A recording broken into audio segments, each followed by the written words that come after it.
جہاں میں عام پیغام شہ احمد رضا کر دیں پلٹ کر، پیچھے دیکھیں پھر سے تجدید وفا کر دیں۔ سب سے پہلا تعاون حضور انور و اقدس صلی اللہ علیہ وسلم کے زمانے ظاہری میں سن 6 ہجری میں شہر مدائن کے اندر پھیلا، مگر کسی کی موت نہیں ہوئی۔ دوبارہ حضرت عمر فاروق رضی اللہ تعالی عنہ کے دور خلافت میں تعاون کی وبا آئی سن 17 یا 18 ہجری میں، جس میں 25,000 یا 30,000 مسلمانوں کے لشکروں میں سے شہید ہو گئے۔ آج ہم اپنے ماحول کا جائزہ لیتے ہیں تو کتنے لوگ ایسے ہیں جو ایک وقت کی نماز نہیں پڑھتے، اللہ کو یاد نہیں کرتے، مسجد سے کوسوں دور ہیں، ماں باپ کی اطاعت نہیں کرتے، ماں باپ کی خدمت نہیں کرتے، اللہ کا ذکر نہیں کرتے، سرکار پر درود نہیں بھیجتے، دن بھر فلمیں دیکھتے، گانا دیکھتے یا گانا گاتے، خرافات کرتے، ٹی وی چلاتے رہتے ہیں، سماچار کے نام پہ گناہ کرتے رہتے ہیں، مگر ان کا خیال یہ ہے کہ جب بلا آئے گی تو ان کا کچھ نہیں بگڑے گا۔ سوچو مسلمانوں، غور کرو، تم سے ہم سے بہت اچھے بلاؤں میں ان کی موت ہوئی، لیکن آپ اپنے آپ کو کیا سمجھتے ہیں؟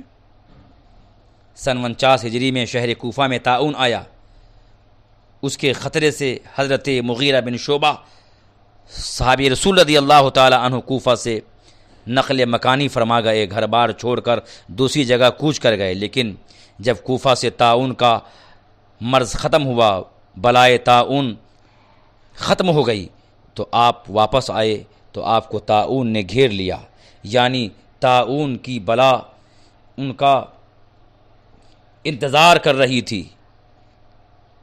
پھر اسی طاعون سے 50 ہجری میں آپ کا وصال ہوا۔ اسے علامہ ابن کثیر رحمۃ اللہ تعالی علیہ نے ذکر فرمایا ہے۔ جب بھی کوئی بلا آئے، مصیبت آئے، جیسے اس وقت کرونا وائرس کی بلا بہت ہی مہلک ہے اور یہ جان لیوا ہے، ایسے وقت میں ہمیں کیا کرنا چاہیے؟ اللہ تعالیٰ کو خوب یاد کرنا چاہیے، عبادت کی کثرت کرنی چاہیے، قرآن کی تلاوت کرنی چاہیے، رسول کائنات مفخر موجودات پر کثرت کے ساتھ درود و سلام پڑھنا چاہیے، ماں باپ کی خدمت کرنی چاہیے،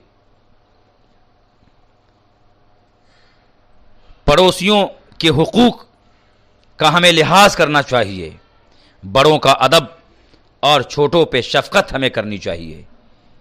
مگر یہ سب نہ کرتے ہوئے ہم اور آپ خرافات کے کاموں میں لگے ہوئے ہیں، گھروں کے اندر محصور ہیں، لاک ڈاؤن کا معاملہ ہے، تو ہمیں ایسے مواقع کو یوں ہی ضائع نہیں ہونے دینا چاہیے، بلکہ قرآن کی تلاوت کر کے، عبادات کر کے اللہ اور اس کے رسول کو ہمیں خوش کرنا چاہیے، راضی کرنا چاہیے۔ حضرات محترم، علامہ ابن کثیر رحمۃ اللہ تعالی علیہ نے اپنی کتاب البدایہ والنہایہ میں ایک روایت درج کی ہے کہ جب ملک شام و عراق اور حجاز کے علاقوں میں طاعون کی وبا پھیلی، جس میں لوگوں کو سخت بخار ہو جاتا تھا اور بے شمار چوپائے یہاں تک کہ جنگلی جانور بھی ہلاک ہو گئے، اور دودھ اور گوشت کی شدید کمی واقع ہوئی، اس وبا کے ساتھ تیز گرم ہوائیں اور طوفان بھی آیا اور بے شمار درخت جڑوں سے اکھڑ گئے۔ لوگوں کو ایسا محسوس ہوا کہ جیسے قیامت آ گئی ہو۔ اس وبائی بیماری کا مقابلہ کرنے کے لیے وقت کے اس زمانے کے عباسی خلیفہ نے حکم جاری کیا۔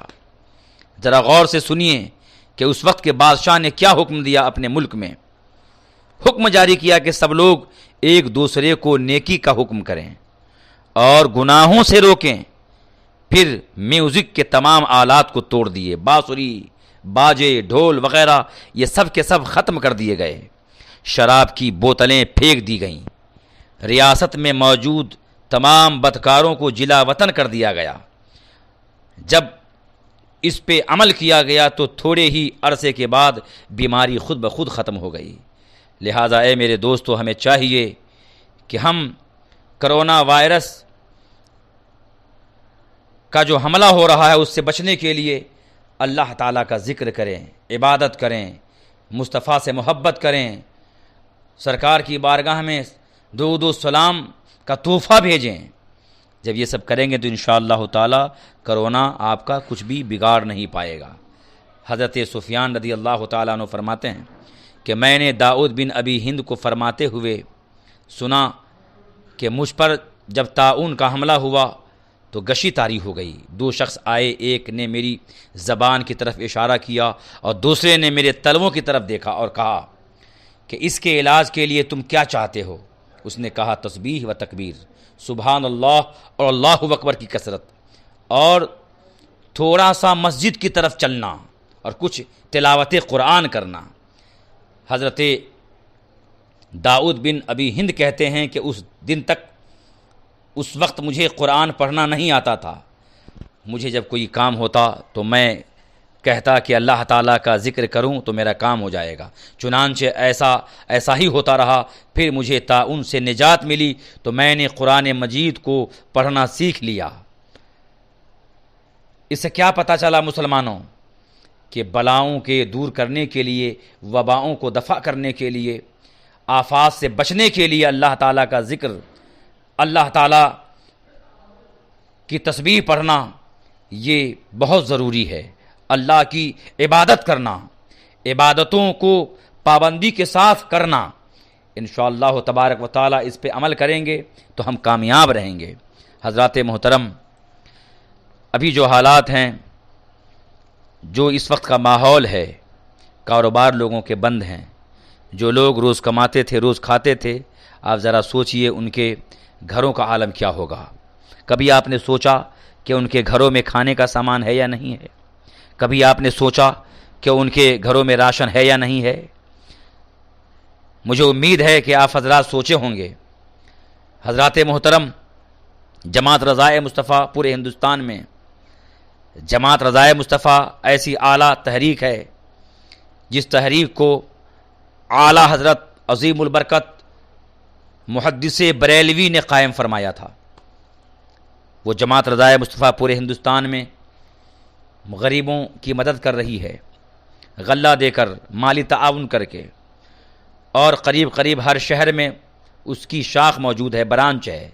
لہٰذا آپ اپنے شہر میں جماعت رضائے مصطفیٰ کی شاخ کا تعاون کریں اور بھرپور تعاون کریں تاکہ رمضان شریف کے آنے کے پہلے جماعت رضائے مصطفیٰ ان گھروں میں راشن پہنچائے، ان گھروں میں غلہ دے، کھانے پینے کا سامان بھیجیں.